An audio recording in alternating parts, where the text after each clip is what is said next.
Hello, this is Mr. Huber. In this lesson, we're going to look at natural logarithms. Natural logarithms are logarithms with a base e. E, if you recall from we saw it with compound interest, is an irrational number. It's Euler's number. Okay, that name there you see is actually pronounced Euler, mathematician. Okay, it's called the natural base. We talked a little bit about that, and it's an irrational number like pi. It's a decimal that just keeps on going.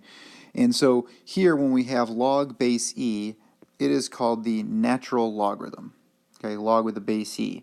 And since it's used so often, instead of writing out log base e all the time, we have ln for natural log. So ln is something that represents a natural log. And that's how we can write that. If you see that written, it's a log with a base of e. And you'll see a separate button on your calculator, most of them, for natural log, separate even from log, okay, which is a base 10 on our calculator typically. Okay, so we're going to see how we can use the natural logarithm, and its properties are going to follow the same as any other logarithm. It is a logarithm, so it doesn't have new sets of properties. Okay, it's just written a little differently. We write ln instead of the word log. So if we want to condense ln 75 minus ln of 15, since we are subtracting, okay, natural log of 75 minus natural log of 15, subtracting means with the two logarithms we can divide these two arguments. So we could write this as ln 75 over 15, which is ln of 5, natural log of 5. Okay, so we follow that same property would when it was a logarithm, because it is a logarithm with a base of e. Now we're going to write 3 natural log of 2 plus natural log of 10 is a single natural logarithm. So we're going to condense it, similar to we did in the last one. We're going to start with this first part, 3 natural log of 2. That's natural log of 2 to the third power. Remember that number out in front, multiplying the logarithm, can be written then as an exponent. And then natural log of 10, we don't do anything differently with that yet. And now we're going to see that when we're adding, right, that means we multiply what we're taking the two logarithms of. So 2 to the third is 8. Let's rewrite it that way. So this is natural log of 8 plus natural log of 10. That equals natural log of 8 times 10, which is 80. Right, so again, same properties we see. We've got the quotient property we saw here where we're subtracting. We can write it as the quotient, division. We've got the power property where this power of what we're taking the logarithm of can be written in front of multiplying the logarithm. And then we've got our product property, okay, where we're adding two logarithms. That means we can multiply the 8 and the 10 together. Same properties we had for any logarithms, now we're using for something called the natural log. Let's take a little break here, an excellent break. Eggs are often associated with Easter, but it's got an even more important meaning, as we should know. So how is the date for Easter determined every year? It changes. Things like most big holidays, like Christmas, is always on the same date. You know, whether it's Valentine's Day, Mother's Day, always the same date. Okay, so or some similar way to find them. Right, the Mother's Day might not be the same date, but it's the same kind of time in May. Easter can be all over the map. Okay, so the way Easter was determined, and again, we got the eggs there, but more importantly, as we rejoice as it celebrates the rising of Christ. So Jesus rose from the dead on the first Sunday following the Feast of Passover. So it's associated with that date. However, Passover's date was complicated to figure. It was date based on moon cycles, and it was changed, and different people had different ways of trying to determine when that might be. So it got a little confusing. So Christians decided, hey, Catholics, we're going to celebrate this. We're going to kind of come up with our own way of determining this date, so we're not always relying on the Jewish holiday and rabbis to come up with how they're reading the moon cycles. So the Paschal full moon is the first full moon that's on or after the spring equinox. What does that mean? So typically that's March 21st. So the first full moon on or after March 21st, okay, after the spring equinox, that's when Easter is determined. So again, the first full moon after the Paschal full moon, which comes after March 21st. So that means Easter will always be sometime between March 22nd and April 25th. So it is a pretty big range there, a month of dates that it can fall between, but that's how it's determined every year. When's that first full moon after March 21st, and then that'll be when we determine it would be when Passover, when Christ would have risen, and we celebrate Easter because of that. All right, let's see a couple more logarithm problems with the natural log. Okay, so we're going to solve some equations here.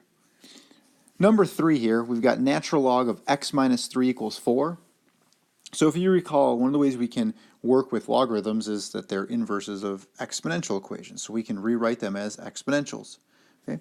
And since ln, natural log, is log base e, and I'm going to write it out as log base e here in this one. You don't normally need to do this, but I just want to make sure we see where this is coming from.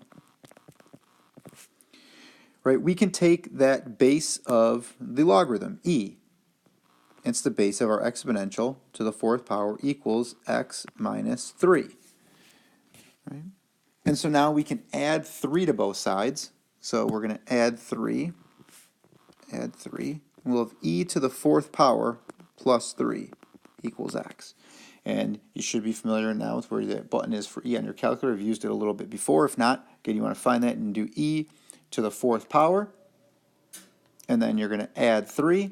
And you should come out to about 57.60.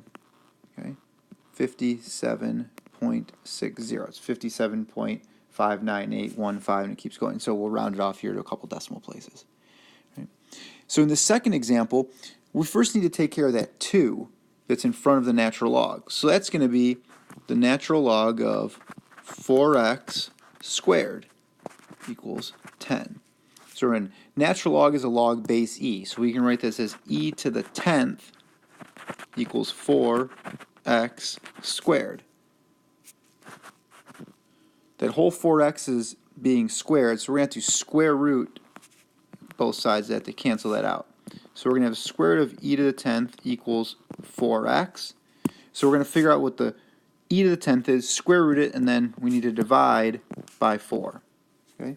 So first we can do e to the 10th power, okay? And then we're going to square root that answer, so we square root that. And depending on how comfortable you are, you might be able to type that in all in one step, okay? But we're going to take e to the 10th, square root it, and then we're going to divide by 4. And when you get that, you should get about 37.10. So x is about 37.10.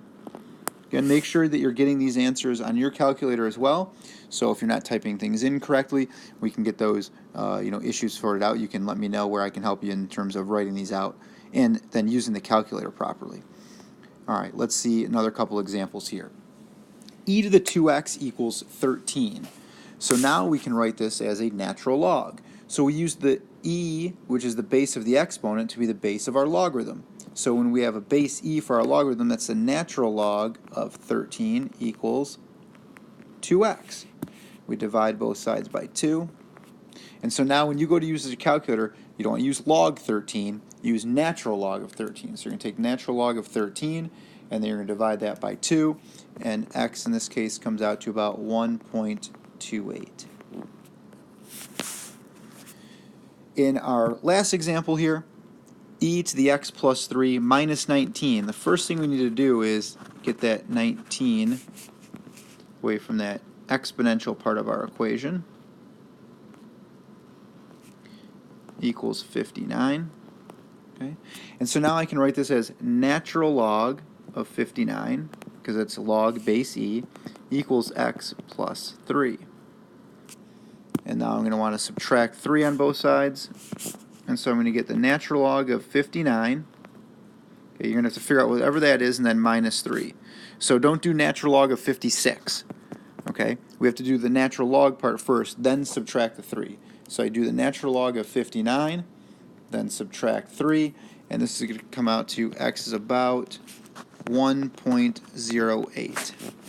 Right. So you can see through this in examples of these equations, what we did with using the properties of logarithms. What we do with a natural log is the same as we did with every other logarithm we've worked with. Same properties, same way we can work on solving equations using them and writing them with exponentials. Just be aware that e is a log base e is called the natural log.